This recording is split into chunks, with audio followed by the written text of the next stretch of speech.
So we talked about preparation, and I developed something called prizing.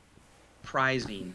So the problem that I found in myself, and then have you noticed in myself, seen it in almost every single person who goes into raise money, and that's my world, but selling something. Um, we for years and years and years, I and my group and the people I knew tend to believe that the money is the prize that we were there to perform for and win, not unlike American Idol or X Factor. Our presentation to a fund or a venture capital group or a company was a performance, and they actually call it a dog and pony show, right? So we would put on our little red clown nose, our suspenders, get on a little tricycle, ride around in circles, and juggle to impress the king. And in essence, we're the court jester. And then if the king decides that our performance was adequate, he will touch his scepter to our shoulder, our head, and award us a prize. And that is the general metaphor that exists today is we are going to meet with a company or a group, right?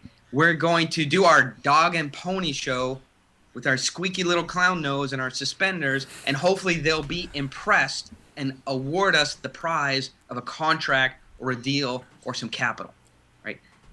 That is the ultimately the number one mistake in preparation or in raising capital. It is treating the other party as the prize to be won. The money is not the prize. You are the prize. So there is the amount of capital or contracts or deals, but really capital is in the world is it money is the ultimate commodity.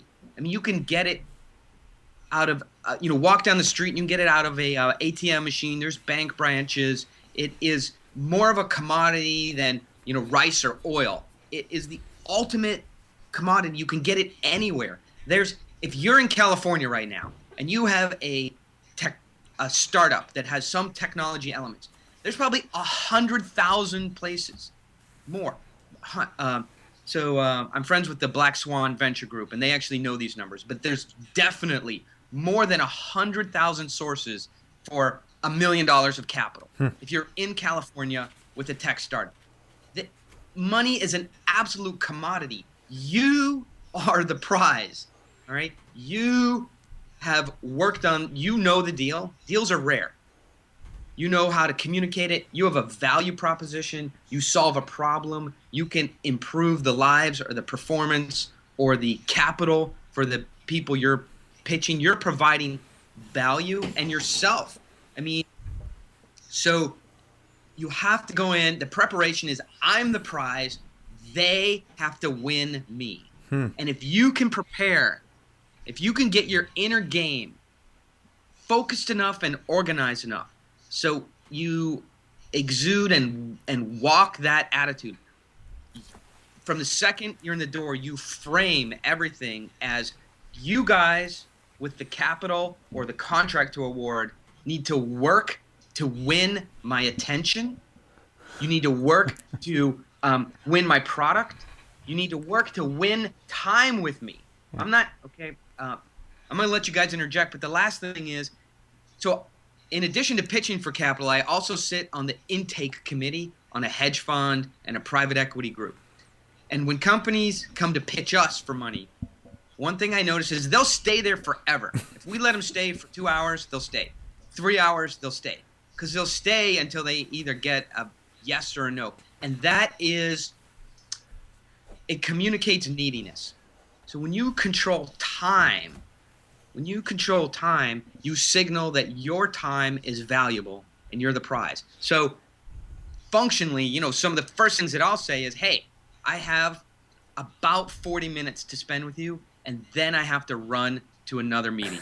All right, so let's kick it off, right? I can spend about 20 minutes telling you about our project and what we have. We can talk for a little bit, and if there's a love connection and there's some chemistry, then we can figure out how to get back together and go forward.